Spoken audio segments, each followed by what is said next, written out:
আসসালামু আলাইকুম প্রিয় ভাইরা, আপনারা শুনছেন নবীদের জীবন কাহিনী সিরিজের 23তম পর্ব। আজ শুনছেন হযরত মুসা আলাইহিস সালামের জীবনের দ্বিতীয় পর্ব। ভিডিওটি ভালো লাগলে লাইক, কমেন্ট এবং শেয়ার করতেও ভুলবেন না। চ্যানেলটিতে যদি নতুন হন তবে অবশ্যই সাবস্ক্রাইব করে রাখবেন। আসুন শুরু করছি হযরত মুসা আলাইহিস সালামের জীবনের দ্বিতীয় পর্ব। তৃতীয় পরীক্ষা, মিশর অভিমুখে যাত্রা ও পথিমধ্যে নবুয়ত লাভ। মহারানার চুক্তির মেয়াদ শেষ, এখন যাবার পালা। পুনরায় স্বদেশে ফেরা। দুরু দুরু বক্ষ, ভীত সন্ত্রস্ত মন, চেহারায় দুশ্চিন্তার ছাপ। তবুও যেতে হবে। পিতামাতা, ভাই বোন সবাই রয়েছেন মিশরে। আল্লাহর উপরে ভরসা করে স্ত্রী পরিবার সঙ্গে নিয়ে বের হয়ে গেলেন পুনরায় মিশরের পথে। শুরু হলো তৃতীয় পরীক্ষার পালা। উল্লেখ্য, 10 বছরে তিনি 2টি পুত্র সন্তান লাভ করেন এবং শ্বশুরের কাছ থেকে পান এক পাল দুম্বা। এছাড়া তাকওয়া ও পরহেজগারির আধ্যাত্মিক প্রশিক্ষণ তো তিনি লাভ করেছিলেন বিপুলভাবে। পরিবারের কাফেলা নিয়ে মুসা রওনা হলেন স্বদেশ অভিমুখে। পথিমধ্যে মিশর সীমান্তে অবস্থিত সিনাই পর্বতমালার তুর পাহাড়ের নিকটবর্তী স্থানে পৌঁছলে হঠাৎ স্ত্রীর প্রসব বেদনা শুরু হলো। এক্ষুনি প্রয়োজন আগুনের, কিন্তু কোথায় পাবেন আগুন? পাথরে পাথরে ঘষে বৃথা চেষ্টা করলেন কতক্ষণ। প্রচণ্ড শীতে ও তুষারপাতের কারণে পাথর ঘষায় কাজ হলো না। দিশেহারা হয়ে চারিদিকে দেখতে লাগলেন। হঠাৎ অনতি দূরে আগুনের হলকা নজরে পড়ল। আশায় বুক বাঁধলেন। স্ত্রী ও পরিবারকে বললেন, তোমরা এখানে অবস্থান করো, আমি আগুন দেখেছি। সম্ভবত আমি তা থেকে তোমাদের জন্য কিছু আগুন জ্বালিয়ে আনতে পারবো, অথবা সেখানে পৌঁছে পথের সন্ধান পাব। সূরা তোয়াহা আয়াত নম্বর 10। কথা দৃষ্টি মনে হয় মুসা পথ হারিয়ে ফেলেছিলেন। পথিমধ্যে শাম অঞ্চলের শাসকদের পক্ষ থেকে প্রধান সড়কে বিপদাশঙ্কা ছিল। তাই শ্বশুরের উপদেশ মোতাবেক তিনি পরিচিত রাস্তা ছেড়ে অপরিচিত রাস্তায় চলতে গিয়ে মরুভূমির মধ্যে পথ হারিয়ে ডান দিকে চলে তুর পাহাড়ের পশ্চিম প্রান্তে পৌঁছে গেলেন। মূলত এই পথ হারানোটা ছিল আল্লাহর মহাপরিকল্পনারই অংশ বিশেষ। মুসা আশান্বিত হয়ে যতই আগুনের নিকটবর্তী হন, আগুনের হলকা ততই পিছাতে থাকে। আশ্চর্য হয়ে দেখলেন সবুজ বৃক্ষের উপরে আগুন জ্বলছে, অথচ গাছের পাতা পুড়ছে না, বরং তার উজ্জ্বলতা আরও বেড়ে যাচ্ছে। বিস্ময়ে অভিভূত মুসা এক দৃষ্টে আগুনটির দিকে তাকিয়ে রইলেন। হঠাৎ এক গুরুগম্ভীর আওয়াজ কানে এলো তার চারপাশ থেকে। মনে হলো পাহাড়ের সকল প্রান্ত থেকে একই সাথে আওয়াজ আসছে। মুসা তখন তুর পাহাড়ের ডান দিকে তুবা উপত্যকায় দণ্ডায়মান। আল্লাহ বলেন, অতঃপর যখন তিনি আগুনের কাছে পৌঁছলেন, তখন আওয়াজ এলো, হে মুসা, আমি তোমার পালনকর্তা, অতএব তুমি তোমার জুতা খুলে ফেলো।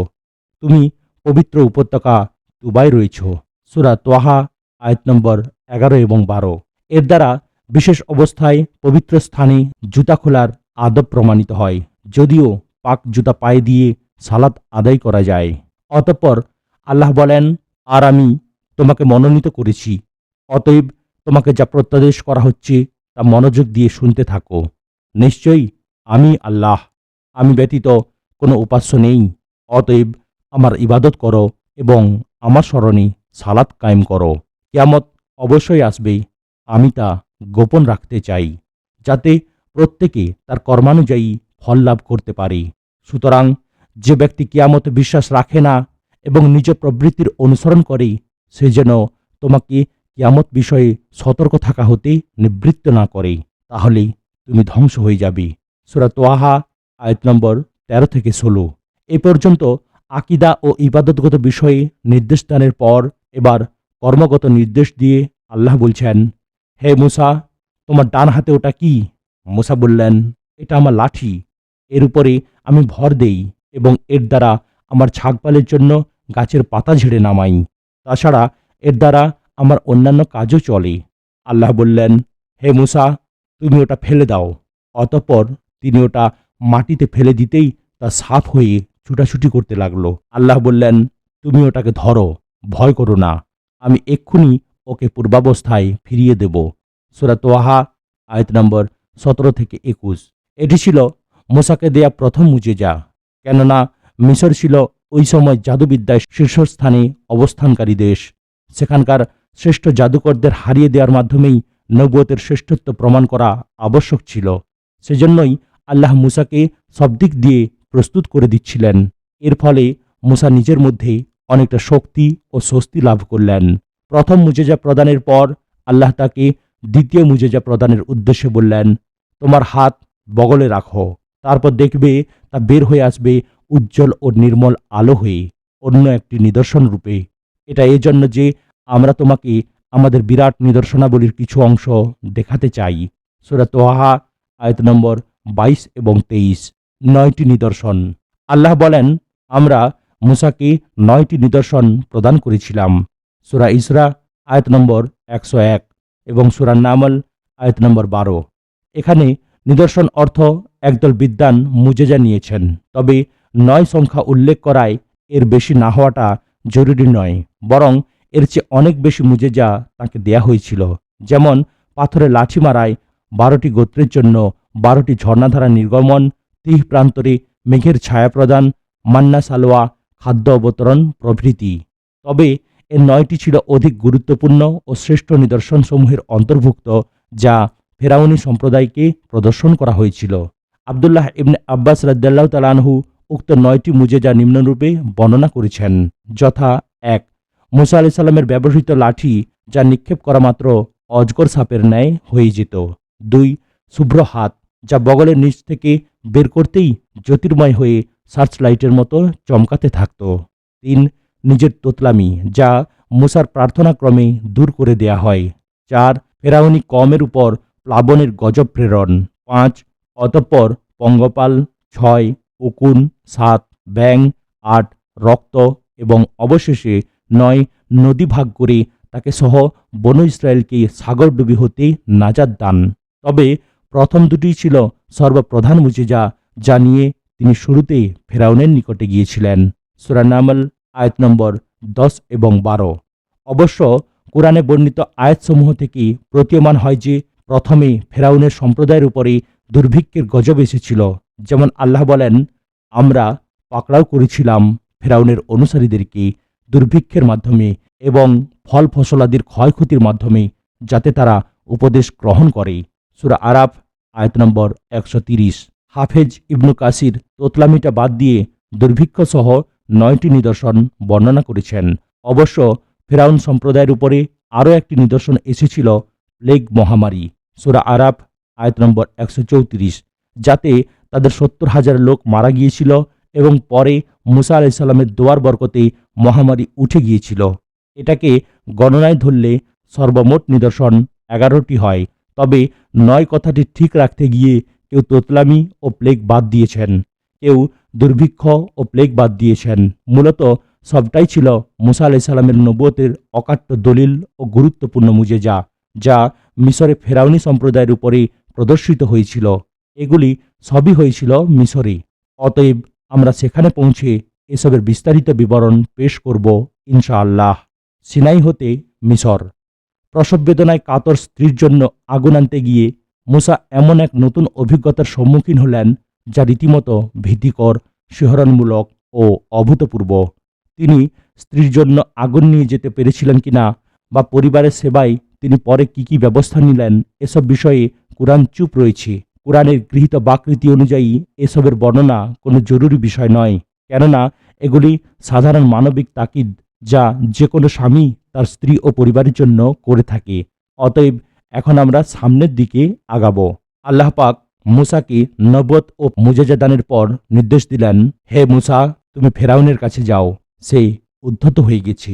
ভীত সন্ত্রস্ত মুসা বলল, হে আমার পালনকর্তা, আমার বক্ষ উন্মোচন করে দিন এবং আমার কাজ সহজ করে দিন। আমার জিহ্বা থেকে জড়তা দূর করে দিন, যাতে তারা আমার কথা বুঝতে পারে, এবং আমার পরিবারের মধ্য থেকে একজনকে আমার সাহায্যকারী নিযুক্ত করে দিন। আমার ভাই হারুনকে দিন, তার মাধ্যমে আমার কোমর শক্ত করুন এবং তাকে নবী করে আমার কাজে অংশীদার করুন, যাতে আমরা বেশি বেশি করে আপনার পবিত্রতা ঘোষণা করতে পারি এবং অধিক পরিমাণে আপনাকে স্মরণ করতে পারি। আপনি তো আমাদের অবস্থা সবই দেখছেন। সূরা তোহা আয়াত নম্বর 24 থেকে 35।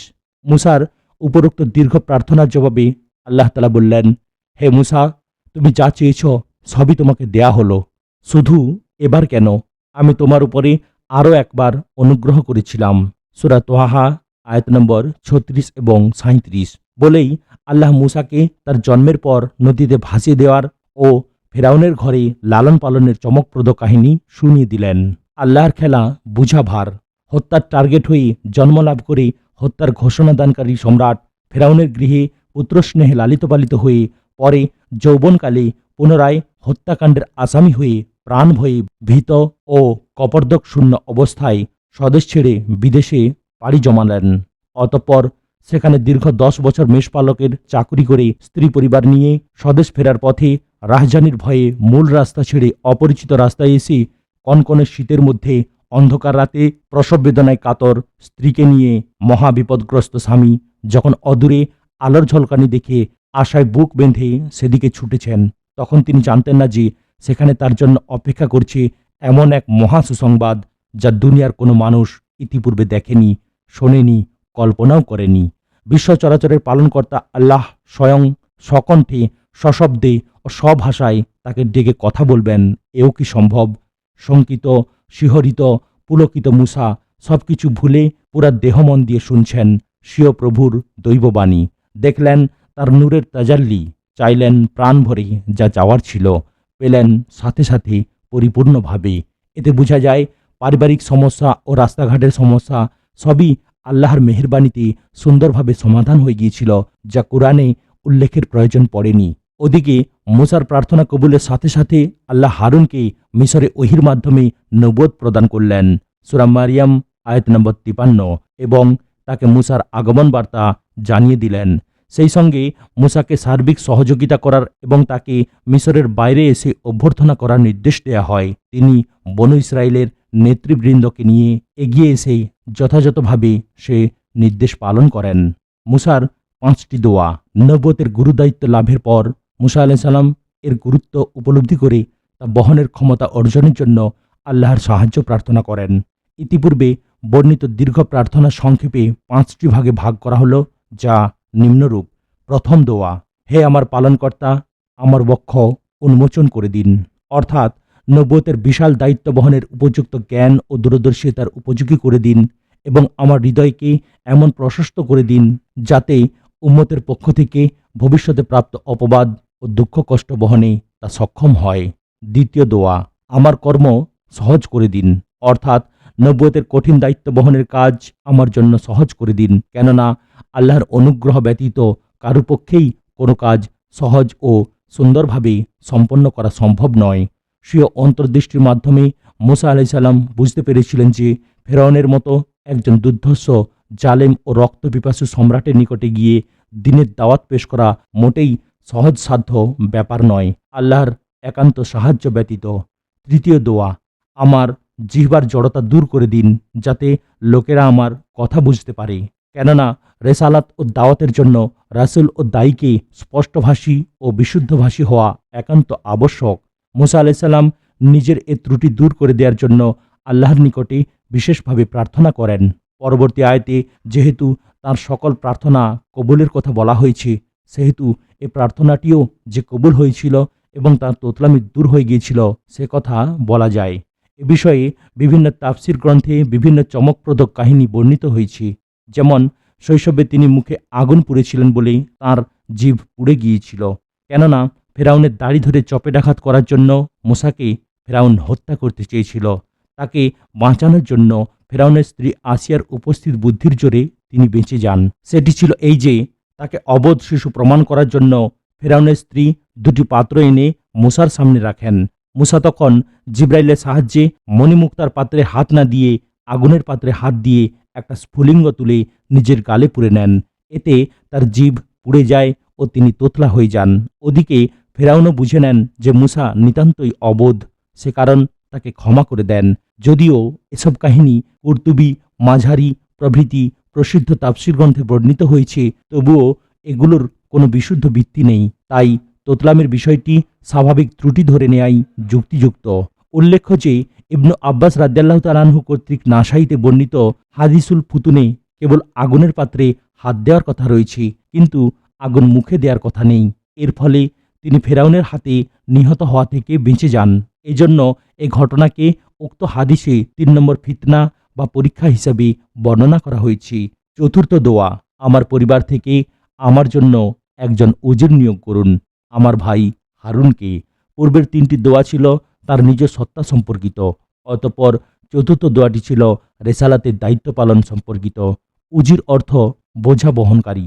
মুসা আলাইহিস সালাম স্বীয় নবুয়তের বোঝা বহনে সর্বপ্রথম ও সর্বপ্রধান উপায় হিসাবে একজন যোগ্য ও বিশ্বস্ত সহযোগী প্রার্থনা করে দায়িত্ব পালনে স্বীয় আন্তরিকতা ও দূরদর্শিতার পরিচয় দিয়েছেন এবং নির্দিষ্টভাবে নিজের বড় ভাই হারুনের নাম করে অশেষ বুদ্ধিমত্তার পরিচয় দিয়েছেন। কারণ ভাই হারুন আজন্ম মিশরে অবস্থান করার কারণে তার অভিজ্ঞতা ছিল অনেক বেশি।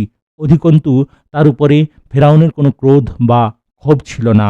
সর্বোপরি তিনি ছিলেন একজন অত্যন্ত বিশুদ্ধভাষী ব্যক্তি, দ্বীনের দাওয়াত প্রদানের জন্য যা ছিল সবচাইতে জরুরি। পঞ্চম দোয়া, এবং তাকে আমার কাজে শরিক করে দিন, অর্থাৎ তাকে আমার নবুয়তের কাজে শরিক করে দিন, যাতে আমরা বেশি বেশি আপনার জিকির ও পবিত্রতা বর্ণনা করতে পারি। সূরা তোহা আয়াত নম্বর 33 এবং 34। এটা অনস্বীকার্য যে আল্লাহর দ্বীনের প্রচার ও প্রসারে এবং আল্লাহর জিকিরে মশগুল থাকার জন্য উপযুক্ত পরিবেশ জরুরি। এ কারণেই তিনি সৎ ও নির্ভরযোগ্য সাথী ও সহযোগী হিসাবে বড় ভাই হারুনকে নবুয়তে শরিক করার জন্য আল্লাহর নিকটে দোয়া করেন। তাছাড়া তিনি একটি আশঙ্কার কথা উল্লেখ করে বলেন, হে আমার পালনকর্তা, আমি তাদের এক ব্যক্তিকে হত্যা করেছিলাম, তাই আমি ভয় করছি যে তারা আমাকে হত্যা করবে। আমার ভাই হারুন সে আমার অপেক্ষা প্রাঞ্জলভাষী, অতএব তাকে আমার সাথে সাহায্যের জন্য প্রেরণ করুন। সে আমাকে সমর্থন যোগাবে। আমি আশঙ্কা করি যে তারা আমাকে মিথ্যাবাদী বলবে। সূরা কাসাস আয়াত নম্বর 33 এবং 34। উক্ত 5টি দোয়া শেষ হওয়ার পর সেগুলি কবুল হওয়ার সুসংবাদ দিয়ে আল্লাহ বলেন, হে মুসা, তুমি যা যা চেয়েছ সবই তোমাকে প্রদান করা হলো। সূরা তোহা আয়াত নম্বর 36। এমনকি মুসার সাহস বৃদ্ধির জন্য আমরা তোমার ভাইয়ের মাধ্যমে তোমার বাহুকে সবল করব এবং তোমাদের দুজনকে আধিপত্য দান করব, ফলে শত্রুরা তোমাদের কাছেই ঘেঁষতে পারবে না। তাছাড়া আমার নিদর্শনাবলীর জোরে তোমরা দু ভাই এবং তোমাদের অনুসারীরা শত্রুপক্ষের উপরে বিজয়ী থাকবে। সূরা কাসাস আয়াত নম্বর 35। মুসা হলেন কালিমুল্লাহ। তুবা প্রান্তরের উক্ত ঘটনা থেকে মুসা কেবল নবী হলেন না, বরং তিনি হলেন কালিমুল্লাহ বা আল্লাহর সাথে বাক্যালাপকারী। যদিও শেষ নবী মুহাম্মদ সাল্লাল্লাহু আলাইহি সাল্লাম মিরাজে আল্লাহর সঙ্গে কথা বলেছেন, কিন্তু দুনিয়াতে এভাবে বাক্যালাপের সৌভাগ্য কেবলমাত্র হযরত মুসা আলাইহিস সালামের হয়েছিল। আল্লাহ বিভিন্ন নবীকে বিভিন্ন বিষয়ে বিশিষ্টতা দান করেছেন। যেমন আল্লাহ বলেন, হে মুসা, আমি আমার বার্তা পাঠানোর মাধ্যমে এবং আমার বাক্যালাপের মাধ্যমে তোমাকে লোকদের উপরে বিশিষ্টতা দান করছি। অতএব আমি তোমাকে যা কিছু দান করলাম তা গ্রহণ করো এবং কৃতজ্ঞ থাকো। সূরা আরাফ আয়াত নম্বর 144। এভাবে আল্লাহ পাক মুসা আলাইহিস সালামের সাথে আরেকবার কথা বলেন। সাগরডুবি থেকে নাজাত পাওয়ার পরে সামে এসে একই স্থানে তাওরাত প্রদানের সময়। সূরা আরাফ আয়াত নম্বর 138। এভাবে মুসা হলেন কালিমুল্লাহ। মহান সৃষ্টিকর্তা আল্লাহর সাথে সরাসরি বাক্যালাপের পর উৎসাহিত ও পুলকিত মুসা এখানে তুর পাহাড়ের পাদদেশ এলাকায় কিছুদিন বিশ্রাম করলেন। অতঃপর মিসর অভিমুখে রওনা হলেন। সিনাই থেকে অনতি দূরে মিসর সীমান্তে পৌঁছে গেলে যথারীতি বড় ভাই হারুন ও অন্যান্য আত্মীয় স্বজন এসে তাঁদেরকে সাদর অভ্যর্থনা করে নিয়ে গেলেন। কুরতুবী ইবনু কাসির।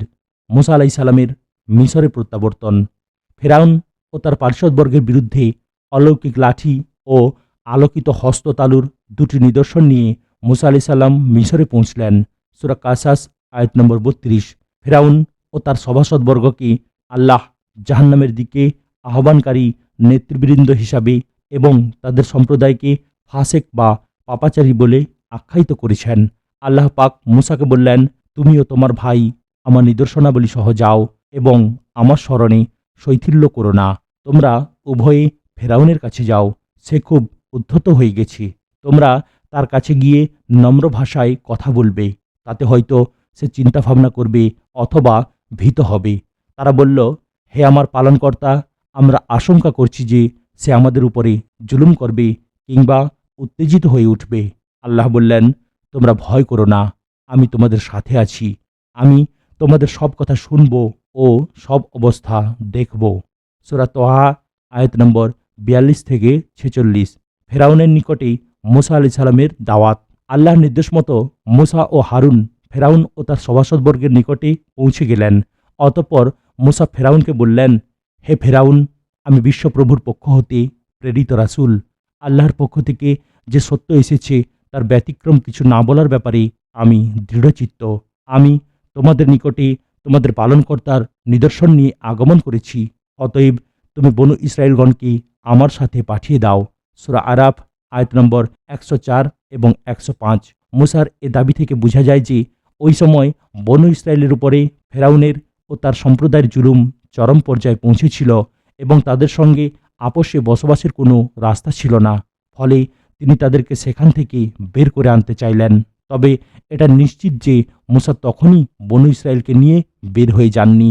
এ বিষয়ে আমরা পরে বিস্তারিত বর্ণনা করব। মুসা ফেরাউনকে বললেন, তুমি বনু ইসরায়েলদের উপরে নিপীড়ন করো না। আমরা আল্লাহর নিকট থেকে ওহী লাভ করেছি যে যে ব্যক্তি মিথ্যারোপ করে ও মুখ ফিরিয়ে নেয় তার উপরে আল্লাহর আযাব নেমে আসে। সূরা তোহা আয়াত নম্বর ৪৭ এবং ৪৮। একথা শুনে ফেরাউন তার ছেলের সঙ্গে বলল, মুসা, তোমার পালনকর্তা কে? মুসা বললেন, আমার পালনকর্তা তিনি, যিনি প্রত্যেক বস্তুকে তার যোগ্য আকৃতি দান করেছেন, অতঃপর পথ প্রদর্শন করেছেন। ফেরাউন বলল, তাহলে অতীত যুগের লোকদের অবস্থা কি? মুসা বললেন, তাদের খবর আমার প্রভুর কাছে লিখিত আছে। আমার পালনকর্তা ভ্রান্ত হন না এবং বিস্মৃতও হন না। একথা বলার পর মুসা আল্লাহর নিদর্শনসমূহ বর্ণনা শুরু করলেন, যাতে ফেরাউন তার যৌক্তিকতা মেনে নিতে বাধ্য হয়। তিনি বললেন, আমার পালনকর্তা তিনি, যিনি তোমাদের জন্য পৃথিবীকে বিছানা স্বরূপ বানিয়েছেন এবং তাতে চলার পথসমূহ তৈরি করেছেন। তিনি আকাশ থেকে বৃষ্টি বর্ষণ করেন এবং তা দ্বারা বিভিন্ন প্রকার উদ্ভিদ উৎপন্ন করেন। তোমরা তা আহার করো ও তোমাদের চতুষ্পদ জন্তুসমূহ চরিয়ে থাকো। নিশ্চয়ই এতে বিবেকবানদের জন্য নিদর্শনসমূহ রয়েছে। সূরা তোহা আয়াত নম্বর ৪৯ থেকে ৫৪। মুসা আলাইহিস সালামের দাওয়াতের সারসংক্ষেপ। ১. বিশ্বের পালনকর্তা আল্লাহর দিকে আহ্বান। ২. আল্লাহ প্রেরিত সত্যই প্রকৃত সত্য। তার ব্যতিক্রম কিছু না বলা বা না করার ব্যাপারে সর্বদা দৃঢ়চিত্ত থাকার ঘোষণা প্রদান। ৩. আল্লাহর গজবের ভয় প্রদর্শন। ৪. আল্লাহর সৃষ্টিতত্ত্ব বিশ্লেষণ। ৫. পিছনের লোকদের কৃতকর্মের হিসাব আল্লাহর উপরে ন্যস্ত করে বর্তমান অবস্থার সংশোধনের প্রতি আহ্বান। ৬. মজলুম বনু ইসরায়েলের মুক্তির জন্য জালেম ফেরাউনের নিকটে আবেদন। মুসা আলাইহিস সালামের দাওয়াতের ফলশ্রুতি। ফেরাউনের অহংকারী হৃদয়ে মুসার দাওয়াত ও উপদেশবাণী কোনরূপে রেখাপাত করল না, বরং সে পরিষ্কার বলে দিল, তোমার এসব অলীক জাদু মাত্র। আমরা আমাদের পূর্বপুরুষদের মধ্যে এসব কথা শুনিনি। মুসা বললেন, আমার পালনকর্তা সম্যক জানেন কে তার নিকট থেকে হেদায়েতের কথা নিয়ে আগমন করেছে এবং কে প্রাপ্ত হবে পরকালের গৃহ। নিশ্চয়ই জালেমরা সফলকাম হবে না।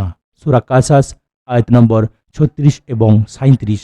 ফেরাউন তার সভাসদবর্গকে উদ্দেশ্য করে বলল, হে পারিষদবর্গ, আমি ব্যতীত তোমাদের কোনো উপাস্য আছে বলে আমি জানি না। সূরা কাসাস আয়াত নম্বর ৩৮। এরপর সে মুসার প্রতিশ্রুত পরকালের গৃহ দেখার জন্য জনগণকে ধোঁকা দেওয়ার উদ্দেশ্যে তার উজিরকে বলে উঠল, হে হামান, তুমি ইট পোড়াও, অতঃপর আমার জন্য একটি প্রাসাদ নির্মাণ করো, যাতে আমি মুসার উপাস্যকে উঁকি মেরে দেখতে পারি। আমার ধারণা সে একজন মিথ্যাবাদী। একথা বলে ফেরাউন ও তার বাহিনী অন্যায়ভাবে অহংকারে ফেটে পড়ল। তারা ধারণা করল যে তারা কখনোই আল্লাহর কাছে প্রত্যাবর্তিত হবে না। সূরা কাসাস আয়াত নম্বর ৩৮ এবং ৩৯। অন্যত্র বর্ণিত হয়েছে যে মুসা ও হারুন যখন ফেরাউনের কাছে গিয়ে বললেন, আমরা বিশ্বজগতের পালনকর্তার রাসূল, তুমি বনু ইসরায়েলকে আমাদের সাথে যেতে দাও। সূরা শুআরা আয়াত নম্বর ১৬ এবং ১৭। ফেরাউন তখন বাঁকা পথ ধরে প্রশ্ন করে বসল, আমরা কি তোমাকে শিশু অবস্থায় আমাদের মধ্যে লালন পালন করিনি এবং তুমি কি আমাদের মাঝে তোমার জীবনের বহু বছর কাটাওনি? আর তুমি করেছিলে হত্যাকাণ্ডের সেই অপরাধ যা তুমি করেছিলে। এরপরেও তুমি আমাকে পালনকর্তা না মেনে অন্যকে পালনকর্তা বলছ। আসলে তুমি হলে কাফির বা কৃতঘ্নদের অন্তর্ভুক্ত। জবাবে মুসা বললেন, আমি সে অপরাধ তখন করেছি যখন আমি ভ্রান্ত ছিলাম। অতঃপর আমি ভীত হয়ে তোমার কাছ থেকে পলায়ন করেছিলাম। এরপর আমার পালনকর্তা আমাকে প্রজ্ঞাদান করেছেন ও আমাকে রাসূলগণের অন্তর্ভুক্ত করেছেন। অতঃপর আমার প্রতি তোমার যে অনুগ্রহের কথা বলছো তা এই যে তুমি বনু ইসরাইলকে গোলাম বানিয়ে রেখেছ। ফেরাউন একথার জবাব না দিয়ে আকীদাগত প্রশ্ন তুলে বলল, তোমাদের কথিত বিশ্বজগতের পালনকর্তা আবার কে? মুসা বললেন, তিনি নভমণ্ডল, ভূমণ্ডল ও এতদুভয়ের মধ্যবর্তী সবকিছুর পালনকর্তা, যদি তোমরা বিশ্বাসী হও। এই জবাব শুনে ফেরাউন তার পারিষদবর্গকে বলল, তোমরা কি শুনছ না? আসলে তোমাদের প্রতি প্রেরিত এ রাসূলটি একটা আস্ত পাগল। অতঃপর ফেরাউন মুসাকে বলল, যদি তুমি আমার পরিবর্তে অন্যকে উপাস্যরূপে গ্রহণ করো তবে আমি অবশ্যই তোমাকে কারাগারে নিক্ষেপ করব। মুসা বললেন, আমি তোমার কাছে কোনো স্পষ্ট নিদর্শন নিয়ে আগমন করলেও কি তুমি আমাকে কারাগারে নিক্ষেপ করবে? সূরা শুআরা আয়াত নম্বর 18-30। তখন ফেরাউন তাচ্ছিল্য ভরে বলল, হে মুসা, যদি তুমি কোনো নিদর্শন নিয়ে এসে থাকো তাহলে তা উপস্থিত করো, যদি তুমি সত্যবাদী হয়ে থাকো। মুসা তখন নিজের হাতের লাঠি মাটিতে নিক্ষেপ করলেন। ফলে তৎক্ষণাৎ তা একটা জলজ্যান্ত অজগর সাপে পরিণত হয়ে গেল। তারপর বগল থেকে নিজের হাত বের করলেন এবং তা সঙ্গে সঙ্গে দর্শকদের চোখে ধবধবে আলোকোজ্জ্বল দেখাতে লাগলো। সূরা শুআরা আয়াত নম্বর 31-33 এবং সূরা আরাফ আয়াত নম্বর 106-108। ইবনু আব্বাস রাদিয়াল্লাহু তাআলা আনহু বর্ণিত হাদিসুল ফুতুনে বলা হয়েছে যে, বিশাল ওই অজগর সাপটি যখন বিরাট হাঁ করে ফেরাউনের দিকে এগিয়ে গেল, তখন ফেরাউন ভয়ে সিংহাসন থেকে লাফিয়ে মুসার কাছে গিয়ে আশ্রয় চাইল এবং তিনি তাকে আশ্রয় দিলেন। ইবনু কাসির তাফসির সূরা তাহা আয়াত নম্বর 40। উল্লেখ্য যে মুসার প্রদর্শিত লাঠির মুজিজাটি ছিল অত্যাচারী সম্রাট ও তার জালেম সম্প্রদায়ের ভয় দেখানোর জন্য। এর দ্বারা তাদের যাবতীয় দুনিয়াবী শক্তিকে চ্যালেঞ্জ ছুড়ে দেওয়া হয়। অতঃপর প্রদীপ্ত হস্ততালুর দ্বিতীয় মুজিজাটি দেখানো হয় এটা বোঝানোর জন্য যে তাঁর আনিত এলাহি বিধান মেনে চলার মধ্যে রয়েছে অন্ধকার থেকে আলোর পথের দিশা, যাতে রয়েছে মানুষের সার্বিক জীবনে শান্তি ও কল্যাণের আলোকবর্তিতা। মুজিজা ও জাদু। মুজিজা অর্থ মানুষের বুদ্ধিকে অক্ষমকারী, অর্থাৎ এমন কর্ম সংঘটিত হওয়া যা মানুষের জ্ঞান ও ক্ষমতা বহির্ভূত। এক মুজিজা কেবল নবীগণের জন্য খাস এবং কারামত আল্লাহ তাঁর নেককার বান্দাদের মাধ্যমে কখনো কখনো প্রকাশ করে থাকেন, যা কিয়ামত পর্যন্ত জারি থাকবে। 2 মুজিজা নবীগণের মাধ্যমে সরাসরি আল্লাহর পক্ষ থেকে হয়। পক্ষান্তরে জাদু কেবল দুষ্ট জিন ও মানুষের মাধ্যমেই হয়ে থাকে এবং তা হয় অদৃশ্য প্রাকৃতিক কারণের প্রভাবে। 3 জাদু কেবল পৃথিবীতেই ক্রিয়াশীল হয়, আসমানে নয়, কিন্তু মুজিজা আল্লাহর হুকুমে আসমান ও জমিনে সর্বত্র ক্রিয়াশীল থাকে। যেমন শেষ নবী মুহাম্মদ সাল্লাল্লাহু আলাইহি সাল্লামের অঙ্গুলি সংকেতে আকাশের চন্দ্র দ্বিখণ্ডিত হয়েছিল। 4 মুজিজা মানুষের কল্যাণের জন্য হয়ে থাকে, কিন্তু জাদু স্রেফ ভেলকিবাজি ও প্রতারণা মাত্র এবং যা মানুষের কেবল ক্ষতিই করে থাকে। জাদুতে মানুষের সাময়িক বুদ্ধি বিভ্রম ঘটে, যা মানুষকে প্রতারিত করে। এই জন্য একে ইসলামে হারাম করা হয়েছে। মিশরীয় জাতি তথা ফেরাউনের সম্প্রদায় ওই সময় জাদুবিদ্যায় পারদর্শী ছিল এবং জ্যোতিষীদের প্রভাব ছিল তাদের সামাজিক ও রাজনৈতিক জীবনে অত্যধিক। সে কারণ তাদের চিরাচরিত ধারণা অনুযায়ী মুসা আলাইহিস সালামের মুজিজাকে তারা বড় ধরনের একটা জাদু ভেবেছিল মাত্র। তবে তারা তাকে সাধারণ জাদুকর নয়, বরং বিজ্ঞ জাদুকর বলে স্বীকৃতি দিয়েছিল। সূরা আরাফ আয়াত নম্বর 109। কারণ তাদের হিসাব অনুযায়ী মুসার জাদু ছিল সম্পূর্ণ ভিন্ন প্রকৃতির, যা তাদের আয়ত্তাধীন জাদুবিদ্যার বাইরের এবং যা ছিল অনুপম ও অনন্য বৈশিষ্ট্যমণ্ডিত। পরবর্তীকালে সুলাইমান আলাইহিস সালামের সময়ে ইরাকের বাবেল নগরী তৎকালীন পৃথিবীতে জাদুবিদ্যায় শীর্ষস্থান লাভ করে। তখন আল্লাহ সুলাইমান আলাইহিস সালামকে জিন, ইনসান, বায়ু ও পশুপক্ষীর উপর ক্ষমতা দিয়ে পাঠান। এগুলিকে লোকেরা জাদু ভাবে এবং তার নবুয়তকে অস্বীকার করে। তখন আল্লাহ হারুত ও মারুত ফেরেশতার দ্বয়কে জাদু ও মুজিজার পার্থক্য বোঝানোর জন্য প্রেরণ করেন, যাতে লোকেরা জাদুকরদের তাবেদারি ছেড়ে নবীর তাবেদার হয়। মুসার দাওয়াতের পর ফেরাউনের অবস্থান। মুসার মুজিজা দেখে ফেরাউন ও তার পারিষদবর্গ দারুণভাবে ভীত হয়ে পড়েছিল। তাই মুসার বিরুদ্ধে তার সম্মুখে আর টু শব্দটি পর্যন্ত করেনি। কিন্তু রাজনৈতিক স্বার্থ বিবেচনা করে তারা তাদের লোকদের বলতে লাগলো যে লোকটা বিজ্ঞ জাদুকর, সে তোমাদেরকে দেশ থেকে বের করে দিতে চায়, অর্থাৎ সে নিজে দেশের শাসক হতে চায়। এক্ষণে এ ব্যাপারে তোমাদের মত কি? লোকেরা ফেরাউনকে বলল, আপনি তাকে ও তার ভাইকে অবকাশ দিন এবং শহর ও নগরী সমূহের সর্বত্র খবর পাঠিয়ে দিন লোকদের জমা করার জন্য, যাতে তারা সকল বিজ্ঞ জাদুকরদের সমবেত করে। সূরা আরাফ আয়াত নম্বর 109 থেকে 112। ফেরাউন মূসা আলাইহিসসালামকে বলল, হে মূসা, তুমি কি তোমার জাদুর জোরে আমাদেরকে দেশ থেকে বের করে দেওয়ার জন্য আগমন করেছ?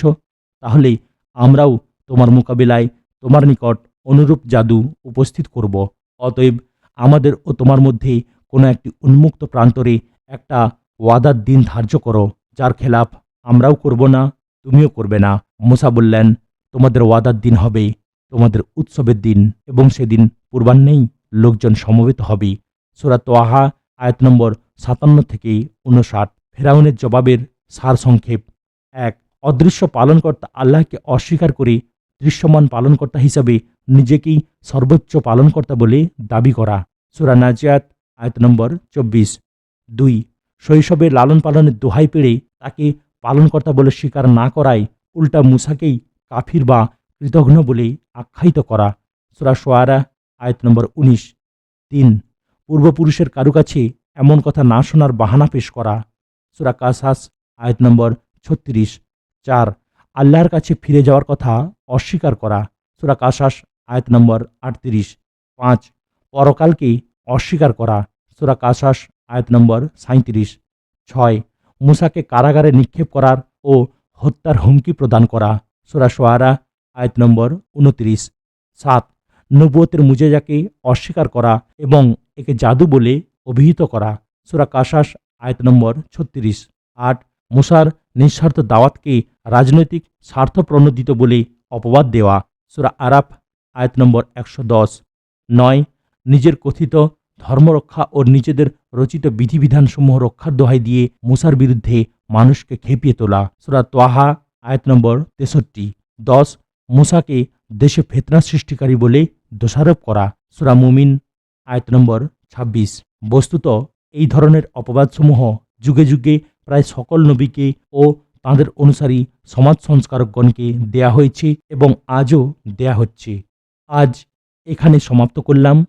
ভিডিওর পরবর্তী অংশ শোনার জন্য চ্যানেলটিকে সাবস্ক্রাইব করুন, লাইক, কমেন্ট এবং শেয়ার করতেও ভুলবেন না। আসসালামু আলাইকুম ওয়া রাহমাতুল্লাহি ওয়া বারাকাতুহু।